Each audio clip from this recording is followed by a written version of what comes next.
You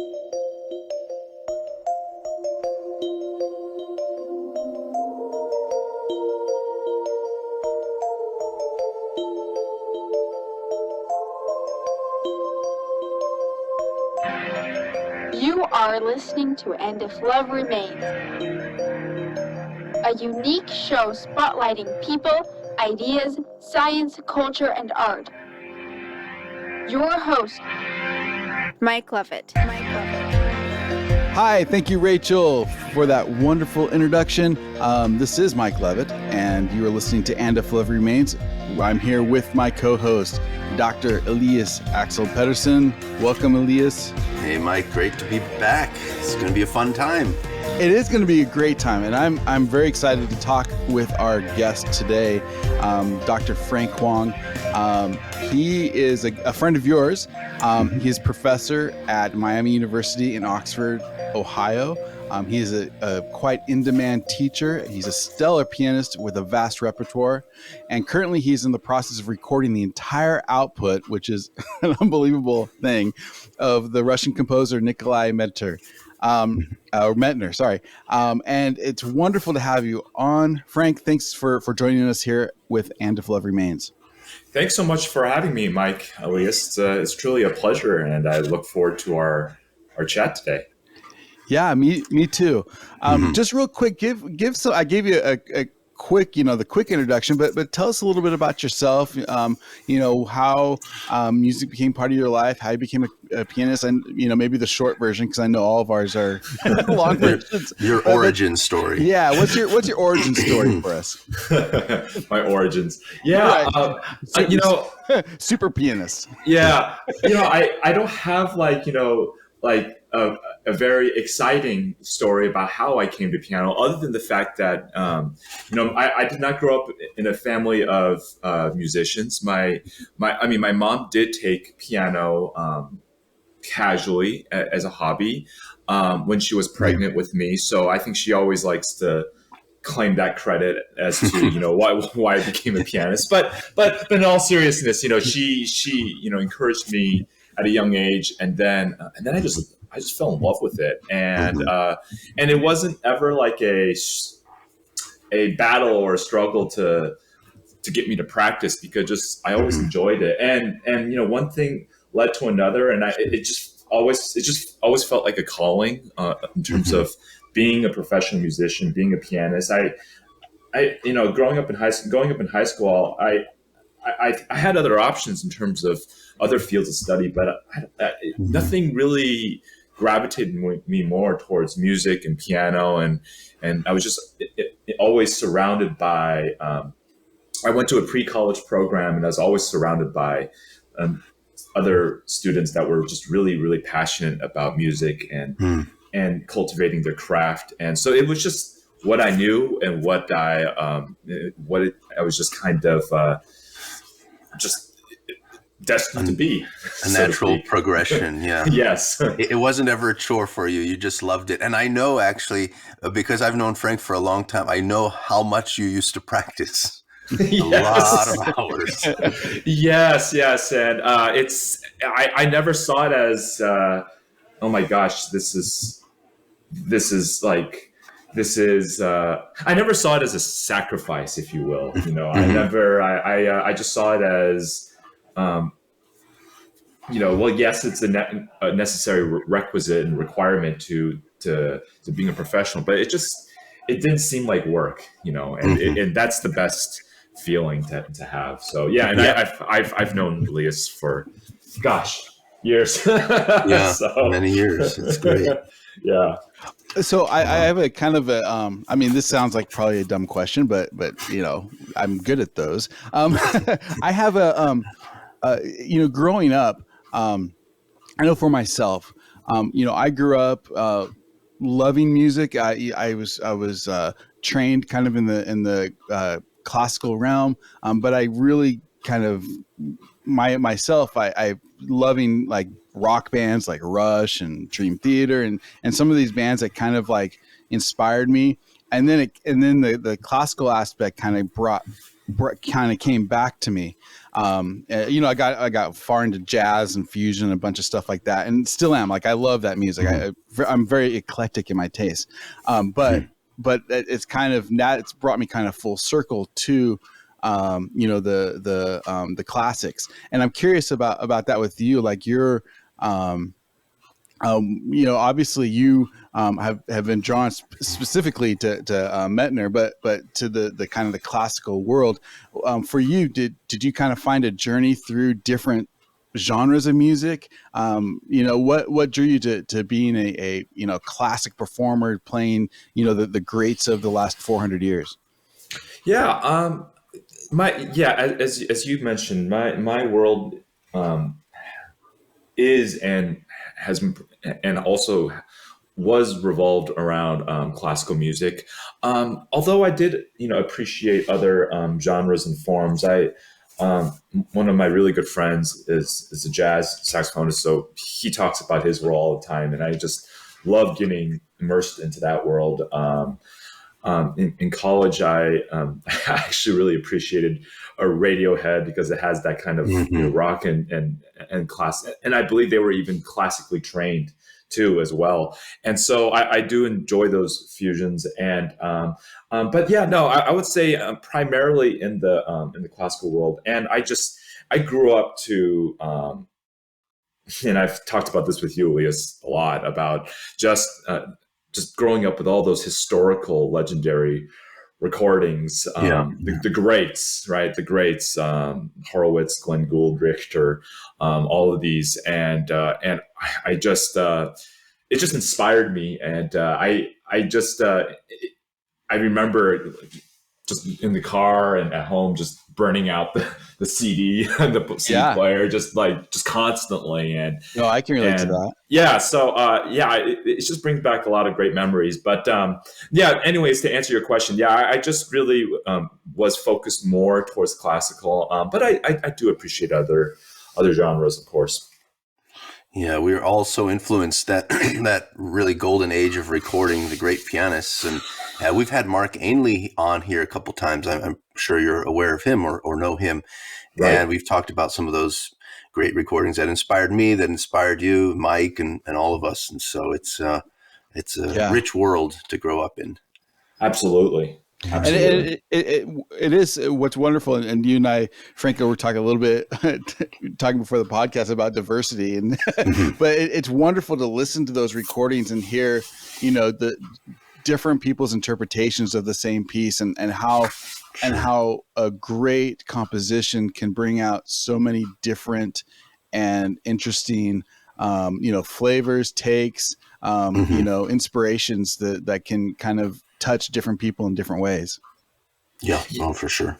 Yeah, and then, you know, with all of the access to, you know, just with all these different recordings, you know, there's like a million recordings of whatever, you know, but it's always interesting to see what's out there. And, you know, I always tell my students, because they always get, it's very easy to fall into the habit of, okay, so I'm going to learn this Beethoven sonata, right? And then so I'm going to go listen to so-and-so on YouTube, and which is great because you have that kind of access and capability, right? But I always try to tell them, hey, I want you to sort your stuff out first, right? Sort out your creative thought of exploring and learning the piece yourself and making your own discoveries. And of course, I will help you too, but I want you to do that first before you become too influenced by exactly, because it's not just the only way, and to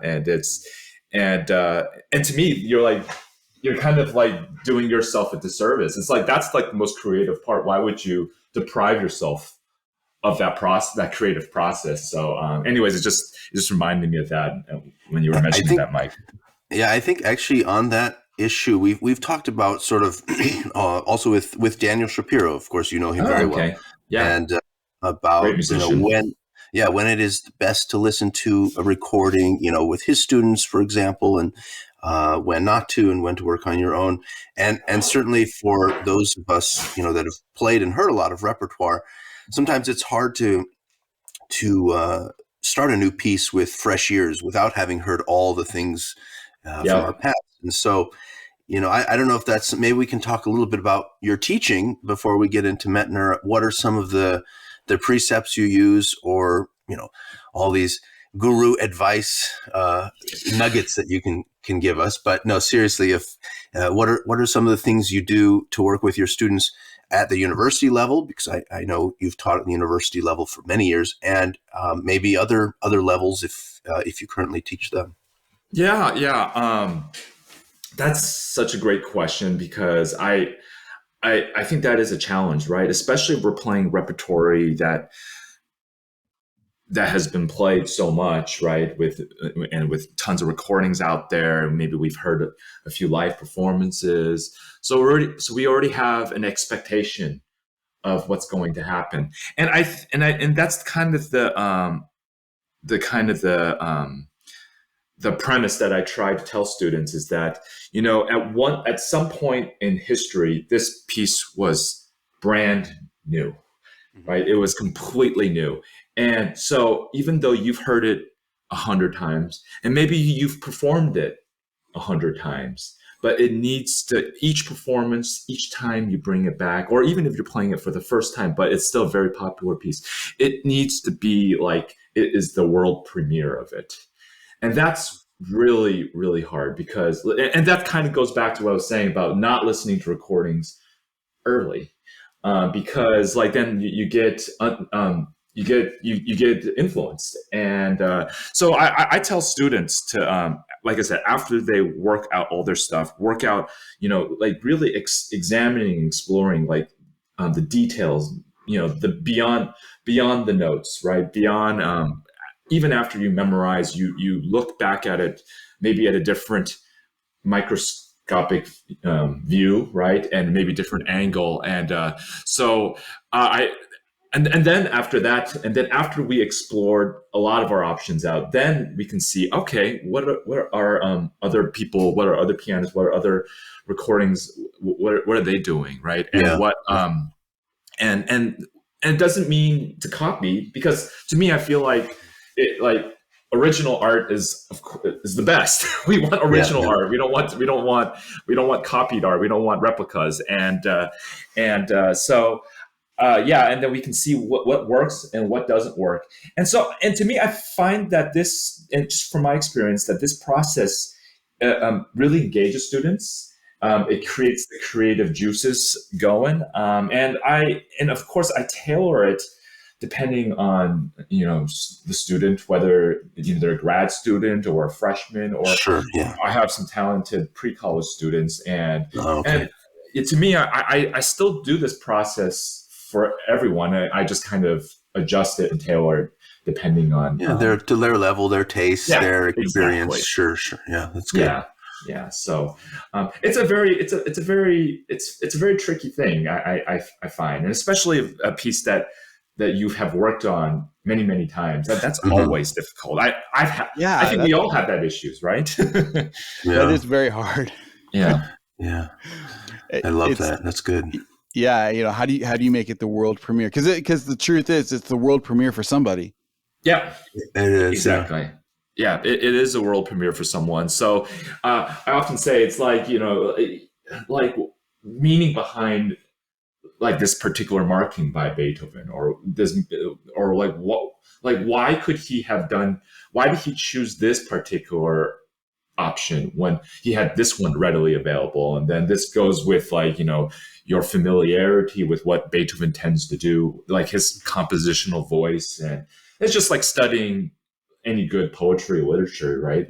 We examine the meaning beyond the words, and so that's how we get to know that particular artist, composer, author, novelist, whatever, better. Knowing what their assumptions might be in their time, and then setting up for some sort of arrival. And do they meet the expectation? Do they break the expectation? What avenue did they choose, and why? And could they have gone another way? Would another composer have gone that way? A lot of interesting questions that you can really go down a rabbit hole. And in some previous podcasts, we've gone down some rabbit holes with that. And it's pretty fascinating. Because then the deeper question, I think the deeper question then turns into like, do I want to subvert that expectation, or do I want to enhance it? Like, what do I want to do as a performer? Because then I have the choice of you're expecting this, you've heard it this way, these are the markings that have been there. How can I subtly change it to make it my own and have my own voice become, say what only I can say. I think that's the idea of the artist, is that you're trying to say something in a way that only you can say that's true. Well, you nailed it right on the head. That's kind of a little bit of my philosophy, is like, I don't want all my students to sound like me or like each other or whatever.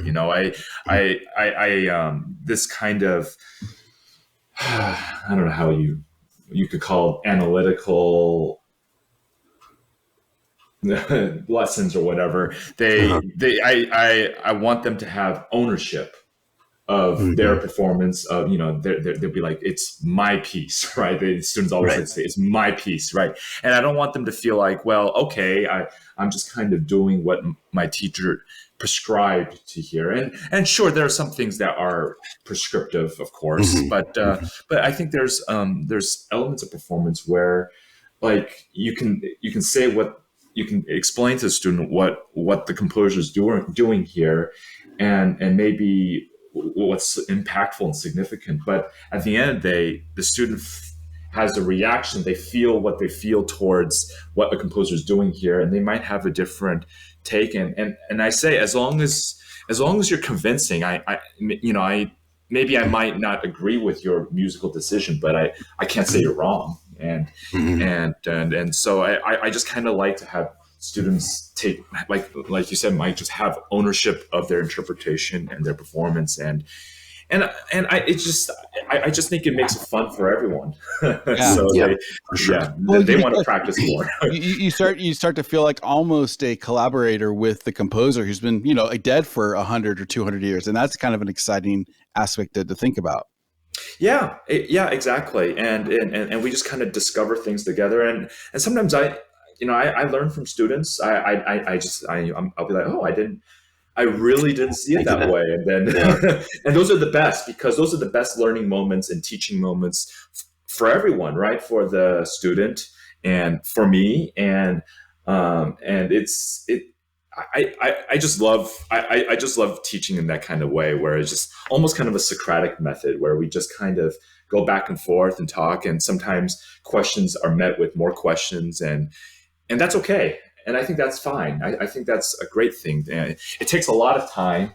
We only have 1 hour in our lessons, and sometimes you get carried away with an opening phrase, and I'm just like, oh, crap, the hour is over.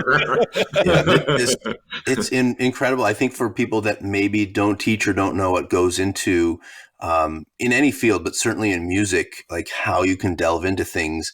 And the amount of energy it takes to have that give and take, not just a teacher telling you, okay, you do this, and listen to me, everything, but that give and take and both growing at the same time. It takes an immense amount of energy, but I think it's very rewarding. And the fact that you are so open to your students' ideas and learning from them, and having each of them present their own sort of personal touch on things, that says a lot about you as a teacher. But I don't think people realize just how much effort and time and energy it might take to cater things to the individual student. It's so much easier to just put them through an assembly line method, like, okay, everybody's doing this piece, we're all going to play it like this, and there are enough people out there that do that. But I've seen you teach. I've heard many of your students, and every one of them has something special, something different, and I think that speaks very highly to you. So keep up what you're doing. Thanks. I really appreciate that. Yeah, those kind words. It is time consuming. It is tricky, but I just find it absolutely rewarding, and you get to see how students they often don't realize how much creative potential that they have. And I think it's my job. I don't see my job as my role as a teacher is to just merely provide information. I mean, I do, I have to, of Sure. course, but I see myself as helping them realize their and maximizing their creative potential, because they're like always like, oh my gosh, I didn't think I could do that, or I didn't think my Yeah. ears were that good. And I'm like, your ears are fine. You just need to exercise Yeah. your ears, you know? Your hearing's fine. Your listening needs to improve. Yeah, you just need to use your ears. It's you know, you just got to use it, and this is what you need to use. This is how you use it. This is how you work towards developing How you it, train, right? Yeah, exactly. So, and that's gratifying to me to see students like through my time with them and see them just kind of blossom like that. And I'm just like, wow. And by the senior year, I'm just like, who are you? What happened to you? And it's a great feeling.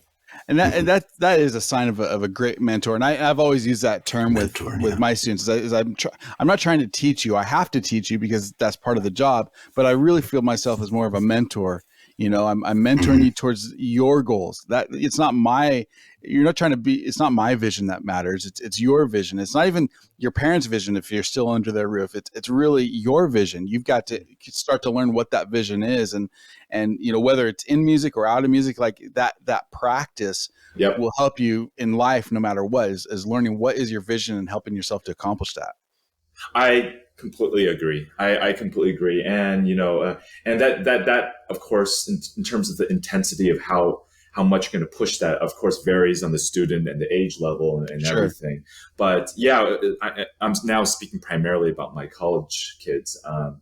Yeah, they all have, you know, what's fascinating is they all come in with you know, with different career plans and paths and what they want to do. And it changes over the course of the 4 years. And that's really normal. And I always just wonder, I always wonder how they, you know, which path, what's their story going to be after they, you know, once they come in and then once they leave. And it keeps me on my toes, I have to say. I like to be challenged in that sense. Well, you know, again, kind of maybe a different question as far as you're seeing more students come in, and this is a two-part question for me. What number one, what do you admire about this like incoming generation? What's maybe some traits that you see about them that you really admire? And number two, what's one thing that you wish that they had or did differently or a skill, or you know, what trends do you see? Yeah, that's a great question. I was just talking about this with a colleague the other day, and how it feels like every year or every couple years, I really feel the difference in generation between students. And I think that now these days, since the cost of higher education is astronomically expensive, and it doesn't seem to be, it seems to keep going up and up and up. I just kind of looked at our tuition the other day, and then I was kind of thinking back when I was a student and how much cheaper it was then. I was just like, goodness gracious, right? And we thought it was, and it was a lot then too. Yes, and at that time I was like, gosh, this is so expensive, and now it's even more. And I think students, and now especially in music, I think students are very aware of that. And so whenever we talk about, whenever I advise my students, they're very conscious about their education, and specifically what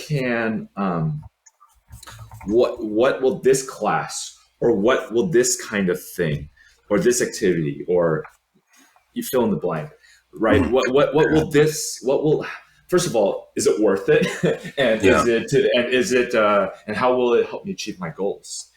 And I certainly did not think like that when I was a student, for sure. And perhaps I should have maybe thought about it a little bit more. But on the flip side, I think my role for students like these is to also help them see the longer game too, because sometimes it can be, if you look too short-sighted, that's not good either. So I think that's what I have been noticing a lot about students these days. They're very conscious about their education and what it can do.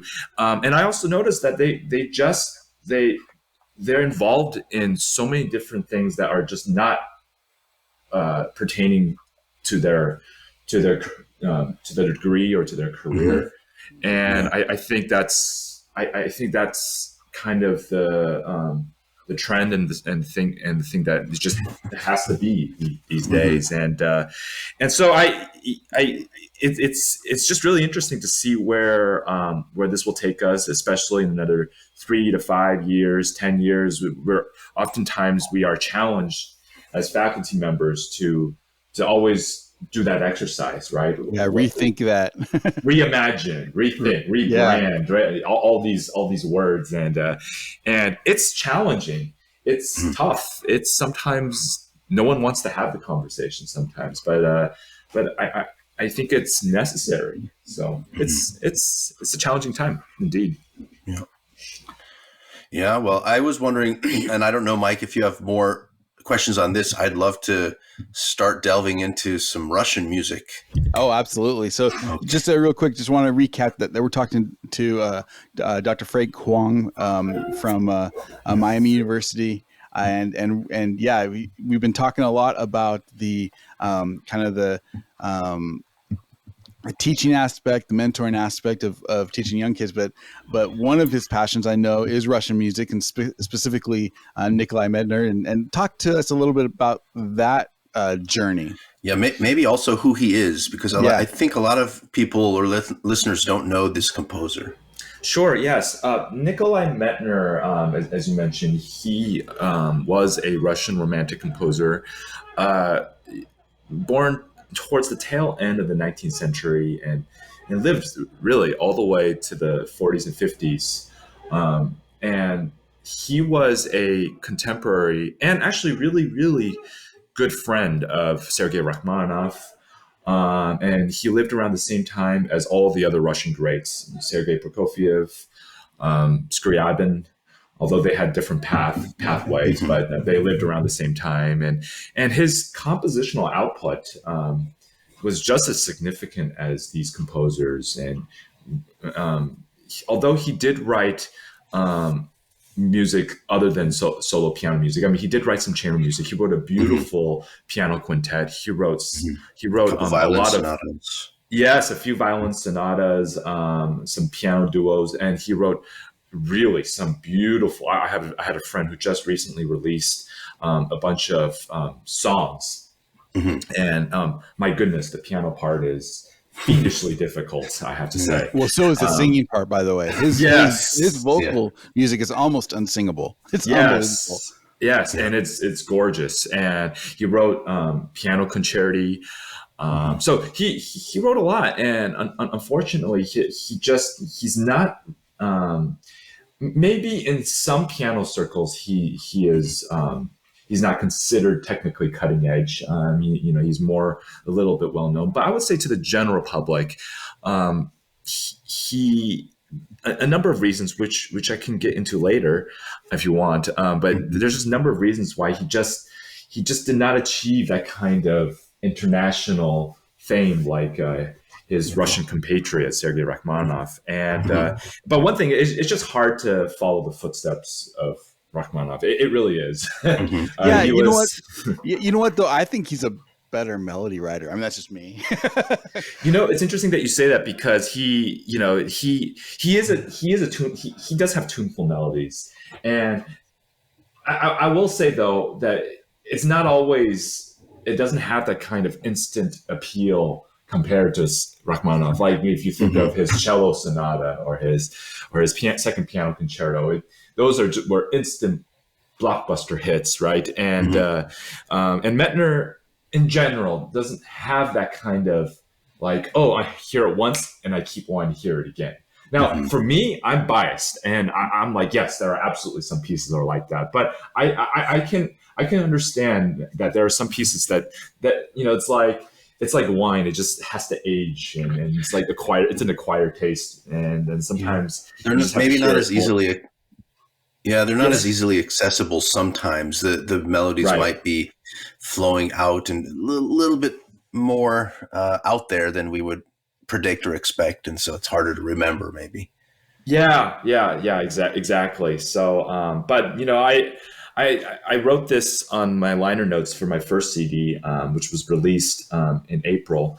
But my first experience with Medtner ever was when I was at Juilliard as a student, and I heard a classmate perform it in one of our piano forums, which was kind of open to the public, and he played his Tragic Sonata, Opus 39, and it's if you don't know it, it's such a powerful and dramatic work, and I just remember having just kind of a visceral reaction to it, and I was like, oh my goodness, who is this composer? I don't know. I never heard of that name, and so I kind of started to do a dive into it, and it wasn't until like many years later I decided I want to do a recording project, but I don't want to do a project that there are like a million hits on YouTube. And so Yeah. because I mean, and while I do appreciate Rachmaninoff, I just want to do something that was maybe that just kind of bring just kind of unearth these kind of rare Yeah, gems that it's a great way to introduce people to yeah, this music. absolutely. And there aren't, like you say, there aren't many recordings out there. I think maybe of the sonatas, there are only 3 or 4 complete sets. And actually, my former teacher at University of Montreal is, I think, coming out with his last volume of, I think it's about 4 volumes or 5 for the sonatas. The But you're sonatas. doing the entire output. So I think there are only Yeah. 4 pianists that have released all the sonatas. Tozer, Hamlin. a couple. Hamlin, Yeah. yeah. So Yeah, and then your teacher. Yes, and I think I don't. If I'm not mistaken, I believe no one has recorded the complete solo piano works. I Although think you're right. the two that are closest is Tozer and the late Hamish Milne, who was That's right. a British pianist, yeah, who taught at the Royal Conservatory of Music and recently passed. And I was so sad to because I was in London to play some Medtner a few years back, and I reached out to him to I just wanted to meet him and maybe play for him and everything, but he was already ill at that time, Uh-huh. and actually, and then he passed just shortly after it. But I really liked his recordings, and in fact, I've heard from Russians that his performances of Medtner were quote unquote authentically Russian. So so that's got to say a lot. That's a lot, yeah. Truly tragically hopeful in that great Russian tradition. Yeah, exactly. Mhm. So I've had a long just kind of my exposure to Medtner was a while ago, but I'm really glad that I took this journey, and it's a big one indeed. But so we'll see how it goes. So for people who maybe aren't super aware of him, what would be some good? I mean, I love like Night Wind. I mean, he's just so good. What are some good jumping off points for some people who want to get introduced to his music? Yeah. So as I mentioned, Tragic Sonata is in terms of just listening, I would say the Tragic Sonata is one of the from his Opus 39, Forgotten Melodies, which is a set of relatively short pieces. Although I would say the Tragic Sonata is by far the longest one that's set, and that runs at least 10 to 13 minutes or so. But I would start with that. In terms of pieces to learn, Medtner wrote a bunch of fairy tales for the young. So I would say it's not like, in terms of difficulty level, it's not comparable to like Schumann's Album for the Young, which were definitely much easier pieces. The Medtner's version, I would say, is more on the late intermediate to early advanced, so it still is pushing boundaries. But so for those that want to assign Medtner, and you want to do something different, that's a great spot. The fairy tales are great pieces because they are short character pieces that kind of evoke the spirit of Russian folklore. Sometimes Medtner is rather explicit about what the subject is about. Sometimes he just said basically he leaves it blank. So it's, and the way I hear it is, or the way I understand it, it's basically him saying, use your own imagination. Yeah. And so I that's where I would start. There's a lot of pieces like Night Wind. I'm surprised that you mentioned it because that's an enormous work, and I have to think about when I'm going to record that because that's a behemoth. It's so unusual, and you're right. It's unbelievable, but I like it. I think it's such an interesting piece with the little introductions in between the movements, and it's really cool. So that's a through piece. That's a one large kind of movement, if you will, split up, but you play it continuously, and it's is it about 25, 30 minutes or something, or 35 minutes longer. At least. At least it's gargantuan. But he seems to like to do the same as the Tragic Sonata. It's a sonata in one. It's a sonata in one movement, and but you hear a lot of themes that are recurring, and also you even hear themes that are as I mentioned, that piece is part of a set of pieces called forgotten tunes, forgotten tunes, or forgotten melodies, I should say. And he kind of brings back tunes from the pieces in that set. So it seems like Medtner likes to do that kind of thing. He's really embracing that romantic spirit, even though he lived well into the 20th century. I wanted to ask you about that because it's like late, specifically Russian romanticism, but that late romantic period where it seems like literally the world is kind of split into two, where you have like this atonal movement going on. It's just out there and totally subversive of everything, musical almost. And then you have this late romanticism of Rachmaninoff and Medtner and these guys that you can almost call it late Beethoven. It's so romantic. It's just, so you have this really strange, diverse, like line in the sand kind of thing. So talk to me a little bit about that time period, Russian late romanticism, and how Medtner kind of fits into that. That's kind of a big question, but I'm curious about it. As you mentioned, around the time Medtner was composing, there was the creation and shall we say avant-garde music started to become more and more trendy. It began with Stravinsky. He shocked the world with Rite of Spring, the famous riots, and which now when I think about it is insane because I'm like, what's wrong with that piece? It's a great work.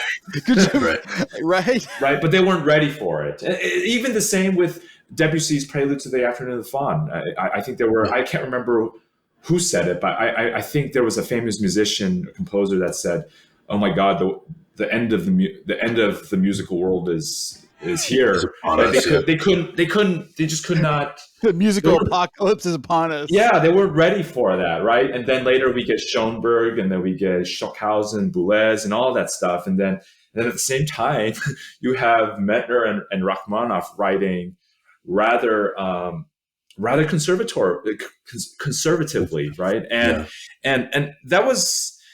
I'm not sure if that was the knock on Rachmaninoff, but that certainly was the knock on Medtner.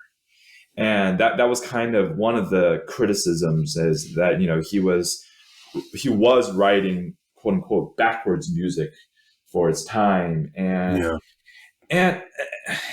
so we have all this late, as you said, late romanticism that is just in a period of transition. And I think with Medtner, I think one of the reasons why it just didn't work for him and it worked for Rachmaninoff as I mentioned earlier, Medtner, he was kind of overshadowed by Rachmaninoff, but Rachmaninoff, he didn't just write his own music and he didn't just play his own music, but he played other composers, right? He had legendary recordings of the Chopin Sonata or the Schumann Carnival. Like one of my favorite recordings, and those are just a few to mention.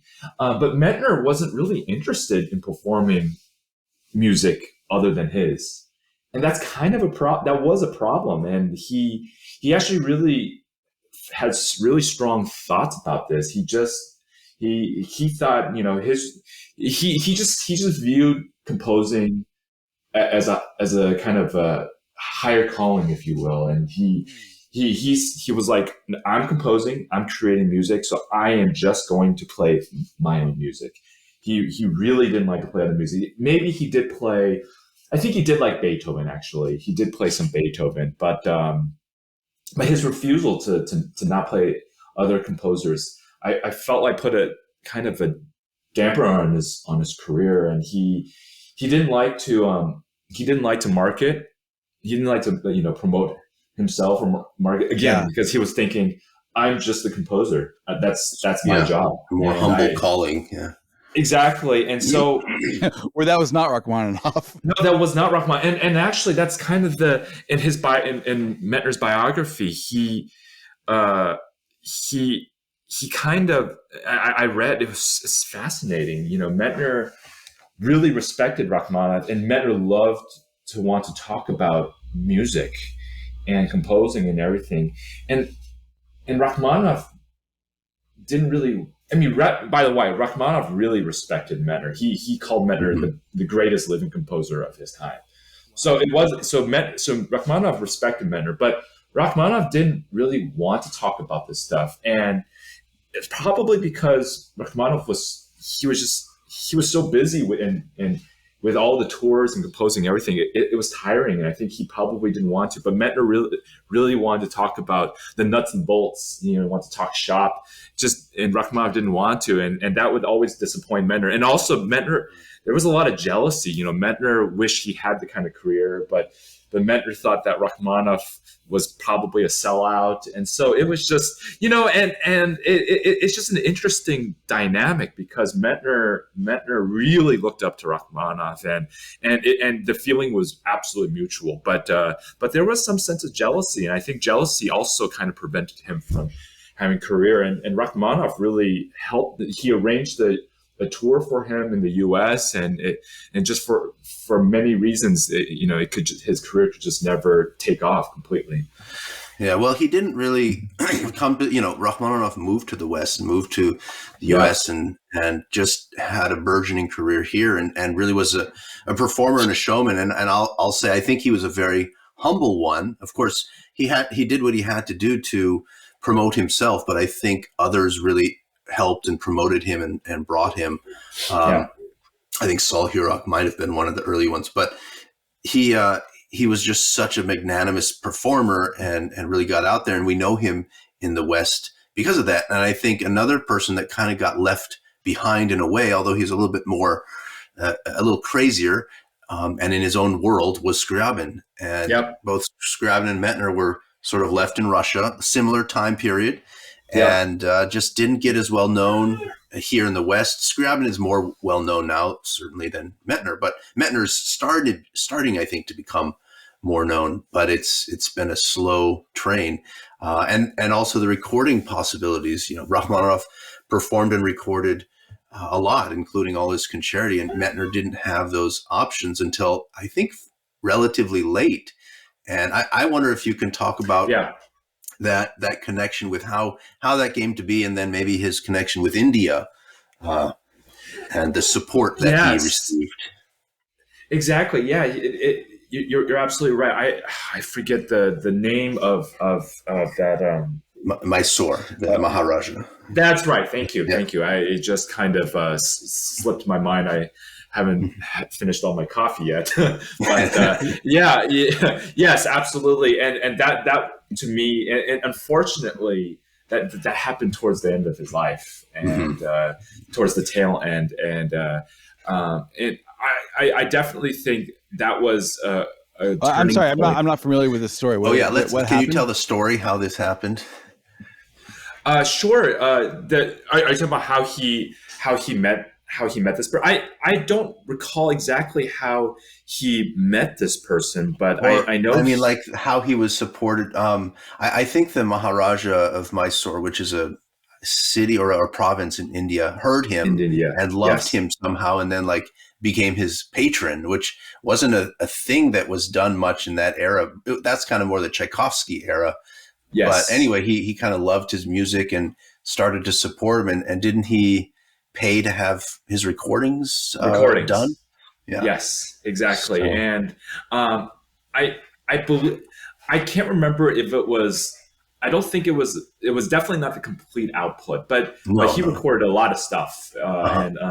and a lot of these are readily available. You can kind of scour YouTube, and you can find. He recorded some fairy tales and other short pieces, and also some of the larger scale Hmm. works, and that was kind of um, a a a source to really to really help promote his music, because before then, excuse me, before then he was living in relative poverty. Hmm. He bounced around here and there, um, but he had a house. He lived in a house just outside of London, and I actually had a chance to visit when I was there, Hmm. and it's very unassuming, and so is his grave too. It's totally unassuming, and it's just interesting to compare his life and his lifestyle and his career trajectory compared to Hmm. Rachmaninoff, where Rachmaninoff, if you go to Hollywood, and, his house is there, and then his grave in outside New York, Hmm. Yeah. it's just there's no comparison. Yeah. So Yeah. yeah, Yeah. That's And amazing. well, and that whole, I can't imagine being a Russian living there in that time. That's such a wild, crazy time in the history of that country, and trying to make decisions of whether to stay, whether to go, where to go to, who's gonna take care of you, what does this mean for the arts. I mean, there's so many political implications of what was going on in that time period that I can't imagine trying to negotiate that. It'd have been very, very difficult. yeah, no, absolutely. With all that turmoil that was happening around that time, it's anyways. Hmm. I can't even imagine. It's not just the professional opportunities, but just personally your life. Like Yeah. what are you going to do? These are like life altering decisions, and it's interesting to see the music that was composed. Like if you compare Shostakovich and Prokofiev, I mean, those are Hmm. the best examples you can think of where Prokofiev was able to get out and Shostakovich not so much, and it's just fascinating. Hmm. Yeah. Just the opportunities that they were given or not given. But luckily When, now we've seen. Oh, so I was going to ask too about finding scores, because I think it's easier now, and I think Dover has published, although Yeah, Dover is gone now, but the complete sonatas. But I remember when my teacher was looking through some things, some of the scores were not so easy and readily available. They were still stuck in Russia. Some of the scores were only in India or had yeah. certain handwritten notes on them from Medtner, and it's just very hard to get all the source material. Whereas with Rachmaninoff, I feel it's just ubiquitous. Everybody has access to that. So what is Yeah, is that just the nature of or a an effect of this life that we've been talking about? I think so. I think so. And I personally, I haven't yet run into too many problems. I have, but it doesn't surprise me. I think with any time you're trying to perform music of composers that have fallen through the cracks through a variety of reasons, like right now, I just last weekend I was playing a concert in Seattle on September 11th, actually, of all days. Oh wow. And so I opened the program with a pretty obscure work by Florence Price, Mm-hmm. and it was really, really hard to find this work. And the reason why I chose to open that, because it was a piece that was resembling and symbolizing freedom, and I thought, oh, that would be perfect to play on that day. And but it was a pain to find that score, and so it's but I like the challenge. It's like you're digging for treasure in a way, right? Yeah, So that's awesome. What back to Medtner as far as a pianist, it's also interesting because you can hear, obviously he's got the big, not quite as bombastic as Rachmaninoff, but he's definitely got moments of bigness. But I also hear a lot of like Debussy influences, even some Bach with some of his some of his counterpoint runs and things like that. But he was outside of being a composer, his main instrument was piano. right. So as a pianist and performing, talk about some of the maybe idiosyncrasies, challenges. What are things that, how do you approach his music from a pianist standpoint? Yeah, it's interesting that you mentioned Bach, because I definitely hear and see a lot of Bach influence, especially with the counterpoint. Oh my gosh, all of the some of the pieces that just have a high index of just contrapuntal writing. You hear like all these. You might hear like the melody embedded in a voice, and then you hear like another canon in the lower voice and another canon here, and then they're all like they interweave within each other, and then he stacks them, and then you got maybe some kind of ethereal atmospheric effect in the upper register that's going, and then it's just there's a lot going on, and I'm like how the heck does he fit all of that, right? And I'm like, and you're making my job as a performer difficult because I have to bring all that out. and it's a challenge. So I definitely see a lot of Bach influence. I definitely see a lot of Beethoven influence as well, with just how he develops ideas, and he takes maybe like certain germs and like motivic cells, right? And those become the inspiration and basis of new themes. And I will say though that there were stories of the composers that Medtner would perform. Beethoven was one of them, actually. So I was like, oh, okay, that kind of I can see that kind of makes sense. But yeah, his melody. We were talking about this before, Mike. His melodies, I think, are tuneful. They just, I don't know how to describe it. They're not as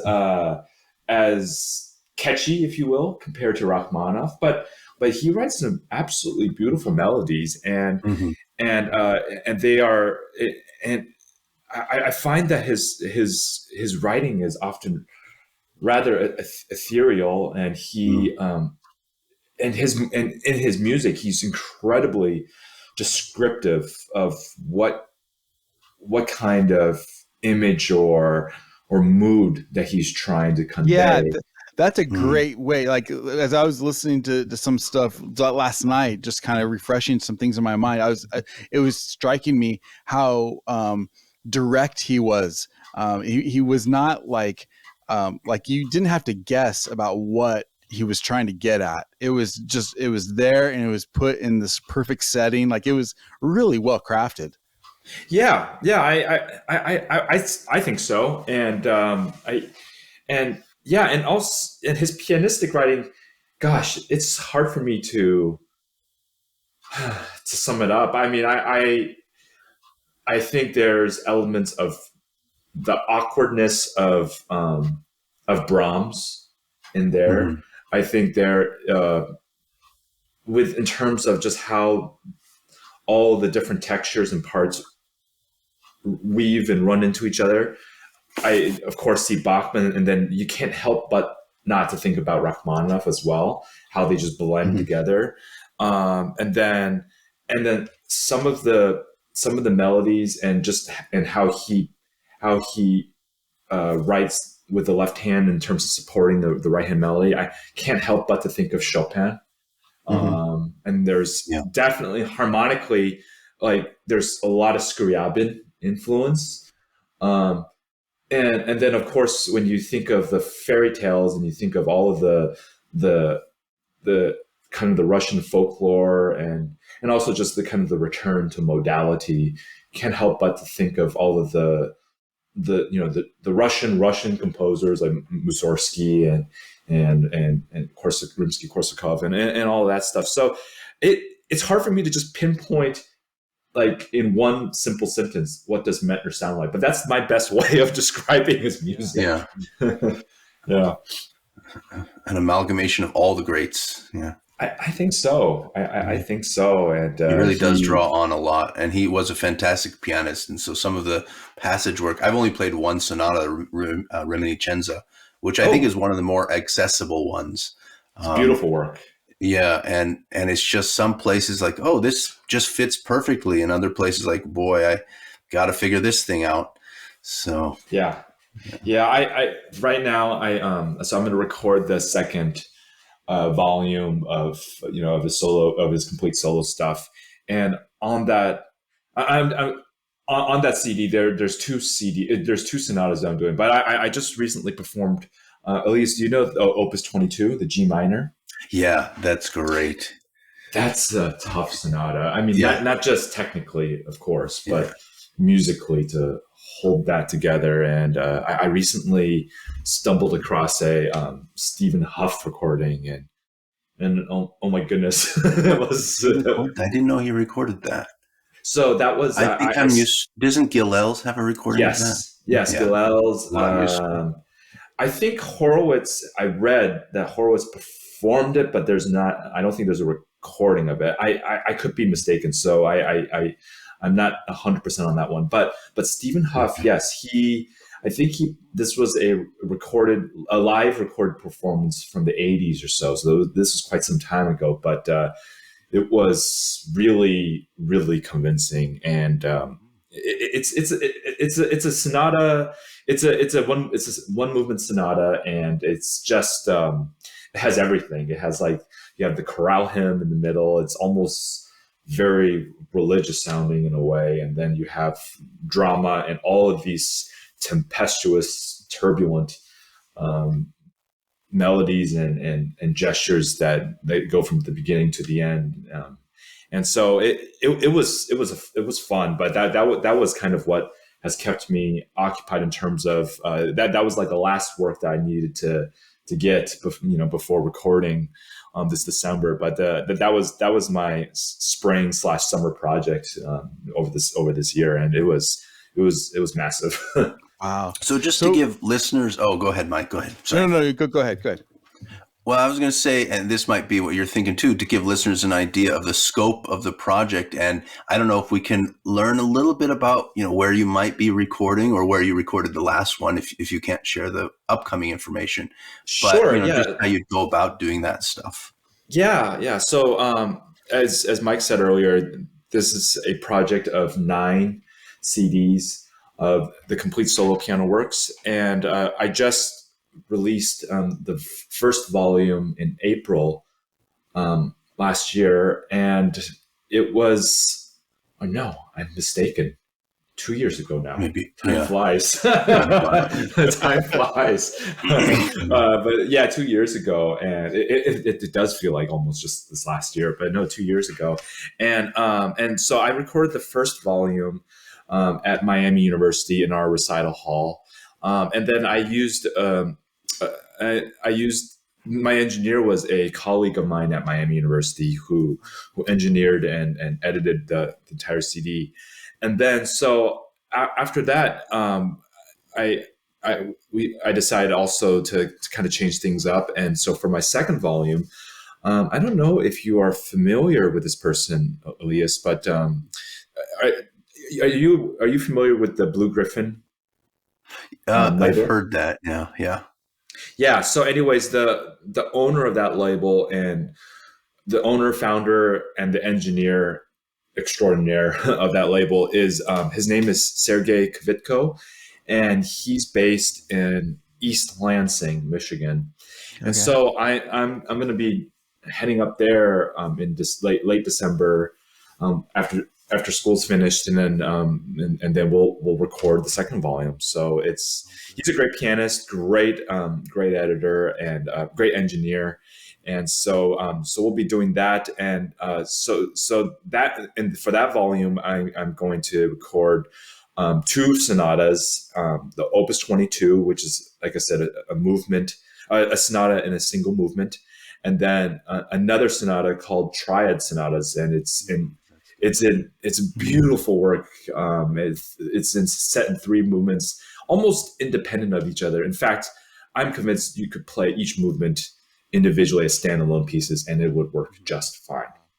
And then I'm performing a bunch of assorted fairy tales, or recording a whole bunch of fairy tales that to kind of close out the album. So I'm really excited about this, and it will be, it's just excited to kind of move things along and to just kind of put it out there. How did you decide how to organize and what you were going to be putting on the last album and this upcoming album? Yeah, I want to treat it. I don't want to. When I thought about it, I was like, I don't want to do it chronologically, because I don't know if that makes a lot of sense. But I wanted to treat it like a recital program. So I wanted to kind of balance it out with the large works, with the small works, right? Yeah. With the sonatas versus the smaller character pieces. Maybe also just the mood of the pieces, and the accessibility of the pieces, and like, I don't want to do all the sonatas in one, and like for example, when I eventually do record the Night Wind Sonata, I need to think about how am I going to, because that's heavy listening. That's tough. That's tough for any. That's very tough for any listener. So I want to kind of balance it, pair it with something that's lighter, just like you would if you were to curate a menu for your diners, right? So you just want to have the right kind of pairing and tasting and everything. So, right. And that's how I see myself. It's just kind of curating all these a la carte items into a prefix menu, if you will. I love that. That's a great analogy. Do you have it all planned out yet, or you're still working on some of the later plans? I do, but it's liquid. It's very liquid. I'm like constantly changing. So I think the next volume the third volume, I might change my mind, but as of today, I think I'm going to record the as I mentioned, the album for the young, those fairy tale pieces, because I think they're great pedagogical pieces, and they're relatively short. So if I were to do that, then maybe a massive sonata, maybe not Night Wind, not yet, but and are you looking at maybe looking forward to that. Once every other year releasing an album? Is that sort of the goal timeline? Because you want to probably perform all of these in concert first. Yes. Yeah, that's the plan. I want to kind of, that's kind of the challenge. I want to push these out, sooner than later, but also it takes time to not just, of course, learn the notes, but to really have to live with them. Yes, exactly. And that's kind of the dilemma that I face, that any musician faces, right? Like, when should I put my stuff out? When should I? When is it ready? I don't know if my playing is good enough yet. Should I put it out on YouTube? Should I put it on Facebook and Instagram? That's like the burning question that we always face, and there comes to a point where you just be like, well, it's got to do it. So that's tricky. That's the plan. But I think realistically, if I can do it every 2.5 years, maybe no more than that, really.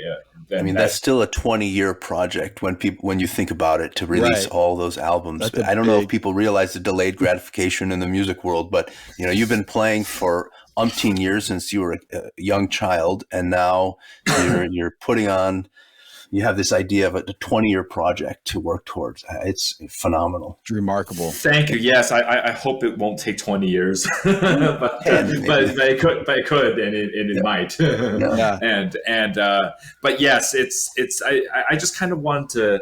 I just figured, what do I want to do? I have ideas what I want to do to be as a teacher. What kind of things that I can pass on for future students, and so I also asked myself that same question for as a performer in creative activity, and so this is just kind of one of my things that I have in the fire. I have other things that other plates that I'm spinning, but this is like my biggest thing that I been focusing on, and it's a thing I want to look back later down the road and be like, oh yeah.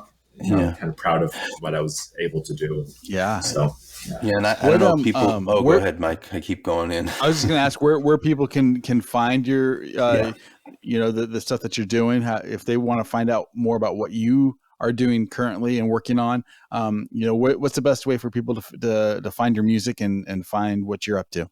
Yeah, thanks.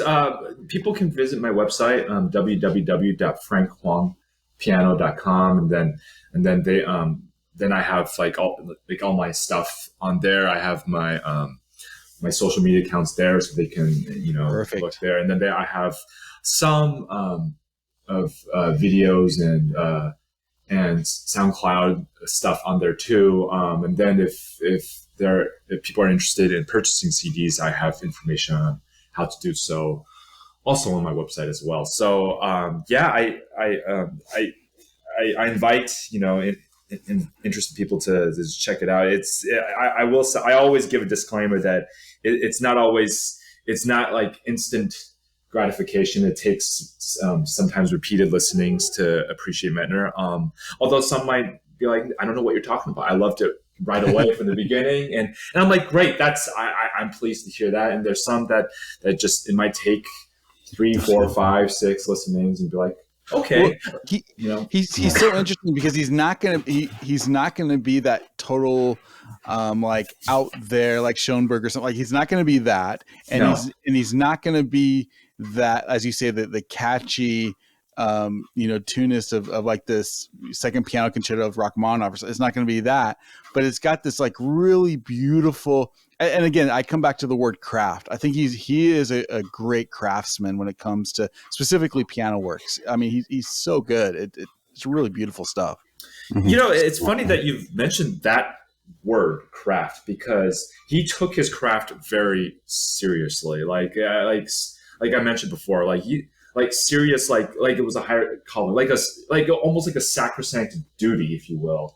And he wrote about all of this he wrote this book called The Muse and the Fashion. And he talks about all of this, the very stuff that you just mentioned, Mike. So it's just interesting that you just mentioned that, because that's what I was thinking when you talked about that. And he lays out like his artistic vision, if you will, in this book, and it's just a fascinating read. And I just, he just gives you the insight as to how seriously he viewed performing. There's this story in there where like I forget the name of the orchestra or the conductor, but it was some orchestra in Germany, and he was playing Beethoven Fourth, and he was rehearsing with the conductor. And I mean, anytime you get an opportunity to perform Beethoven Fourth piano concerto, you take it because that's like one of my like bucket list concertos that I would love to learn and play with an orchestra, right? A good orchestra, right? Yeah. It has to be anyways. Otherwise, you just feel unsatisfied. But anyways, so the conductor he did not want to do what Medtner wanted. In fact, he was like, Medtner felt he had the right of way, if you will, like, because he's a guest soloist, he gets to determine, like what tempo you want to do and things of that sort. And the conductor was like, he's like, I conduct, you play. That's what he said to him. Wow. And Medtner was just because, I don't know, if it was me, I would just been like, oh, okay, fine. I'll just fine. I wouldn't be pleased, but but Medtner, he took that seriously. He was like, he treated performance and, creating music, performing music so seriously. Shall we? The best way I could say it diplomatically is he wasn't very diplomatic. Right. he Right. he just stormed out. He slammed the piano and was just like he was absolutely furious. Wow. Yeah, but that's how he took his craft so seriously. That's why I can see why he thought Rachmaninoff was a sellout now. Yeah, and but he really respected Rachmaninoff. That's right. Yeah, that's the interesting thing. But I just really believe that he really admired Rachmaninoff, and I think he was just frustrated that for sure.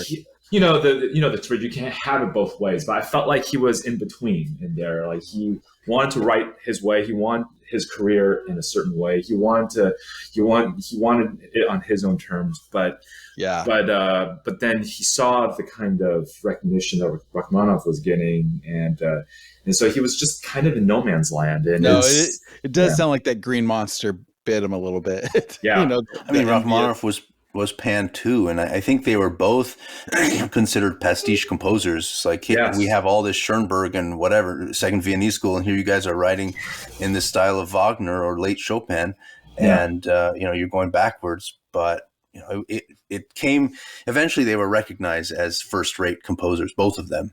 But I think it took a while for people to come around and respect them. It takes time, right? It takes time. Mm-hmm. Just like people eventually came around with Stravinsky's Rite of Spring, sure, and all of that, but it just takes time. So I just so hopefully this project will do just that. Just kind of provide some much needed and deserved recognition and just appreciation for a composer that just kind of has fallen by the wayside. Yeah. Do you have anything else, Elias? I have kind of one more question. Go ahead. I wanted to ask, just to kind of finish up, what have you learned about yourself in taking on, working through, Medtner, but your journey with other composers too? What have you learned as an artist, as a pianist? What are some of your personal takeaways in playing this music that maybe you can share with us? Yeah. Thanks for asking that. I would say that, just studying this, the struggles that Medtner went through personally, professionally, everything that, and I say this all the time to my students, composers were humans. They had their own life. They had their own struggles. They just learning the life of Mozart and comparing his life versus Haydn and Beethoven, and when you see their economic motivation, right, and politically, all of these things, and what makes them tick, and so I just, you learn a lot about the human spirit. You learn a lot about that music really did not exist in a vacuum, right? It was influenced by, historically, it's been influenced by a variety of things, whether it's culturally, philosophically, economically, technological, and so I knew this before, but I think just the studying, just kind of doing deeper dives into composers, and even just with Florence Price that I mentioned to you earlier, her life story is fascinating, and just kind of amazing at how she was able to accomplish a lot, despite all of the kind of the hurdles that she had to deal with in terms of sexism and racism. And so I enjoy learning about this and just see how they developed their craft, how they cultivated their craft, and how they what made them tick. So Yeah. I'm just that I'm kind of analytical in that sense. So I like that kind of stuff, and it has I've learned a lot, and so I try to kind of share that with students, and it kind of helps us understand the why a little bit better sometimes. Mhm. Wonderful. That's a good Wonderful. answer. Well, we've been talking to Dr. Frank Huang with Dr. Elias Axel Pedersen, and I'm the lowly Mr. Mike Levitt. So I am very pleased and happy to have you guys on. Thanks again, Frank, for joining us on And If Love Remains. I hope we'll have you on again soon. That'll be fun. Thanks so much. Yes, I'd love to. I had such a blast, and it was great to just to talk about what we do. Oftentimes, like with just the kind of the daily run of everything that we have to do, is sometimes it just kind of gets lost in these kind of conversations, and it was a lot of fun. So really, I appreciate both of you for inviting me on your podcast, and hope to do it again someday.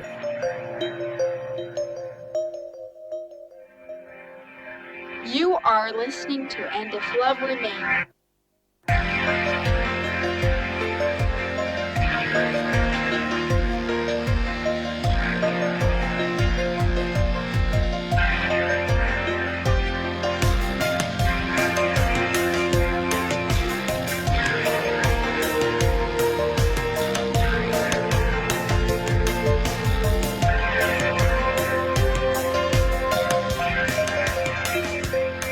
First of 24 installments requested by Dr. Levitt. Trying to be compliance here because we're taking him and that whole organization down.